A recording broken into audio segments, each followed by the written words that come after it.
శారీరక భాష్యంకి పద్మపాదుడు వ్యాఖ్యానం చేయాలని చెప్పి సంకల్పించి కూర్చుంటారు. దానికి కావలసినటువంటి వ్యాఖ్యానాన్ని రాసేసి పూర్తి చేయేస్తారు. చేసి తన వ్యాఖ్యానంలోని కొంత భాగాన్ని మహాపెరియవకు చదివి చూపిస్తాడు.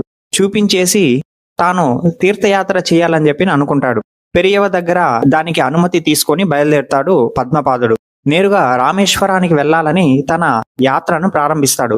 మధ్యలో జంబుకేశ్వరంలో జలలింగం ఉంది కదా, అక్కడ పద్మపాదుని మామగారు నివసిస్తుంటారు. అక్కడికి వెళ్తాడు. ముందుగా వెళ్ళి తన మామ దగ్గర తాను రాసినటువంటి వ్యాఖ్యానాన్ని, ఆ పత్రాలను అన్నిటినీ ఇచ్చి, ఇది భద్రంగా పెట్టండి, నేను రామేశ్వరం వెళ్ళి తిరిగి వచ్చేటప్పుడు తీసుకొని వెళ్తానని చెప్పి ఇచ్చి బయలుదేరుతాడు పద్మపాదుడు. పద్మపాదుడు వెళ్ళాక వాళ్ళ మామగారు ఆ తాళపత్రాలను తీసి చదువుతాము, అందులో ఏం రాసున్నాడని తీసి చూస్తాడు. అంతే, అందులో ఉన్నటువంటిది చూసి భయపడిపోతాడు వాళ్ళ మామగారు. ఎందుకంటే అతడు తీవ్ర కర్మ మార్గాన్ని అనుసరించేటువంటి వాడు. ఈ వ్యాఖ్యానంలో ఉన్నటువంటిది ప్రచారం అయితే కర్మ మార్గమే నిర్మూలించబడుతుంది కనుక ఇది ఉండకూడదని చెప్పి నిశ్చయించుకుంటాడు. అయితే ఏం చేస్తాడంటే, భవిష్యత్తులో మళ్ళీ రాస్తే అప్పుడు చూసుకుంటాము, ఇప్పుడు మాత్రం ఇది ఉండకూడదని చెప్పి తనకి 2 ఇళ్ళు ఉండేవి.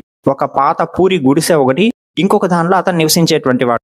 ఆ పాత గుడిసెలో కొన్ని పనికిరాని సామాన్లను అన్ని వేసి అందులో ఈ తాళపత్రాలను పెట్టి రాత్రి ఎవరు చూడనటువంటి సమయంలో ఆ గుడిసెకి నిప్పు పెట్టేసి వెళ్ళిపోతాడు. మొత్తం కాలి బూడిదైపోతుంది మరునాడు ఉదయానికంతా.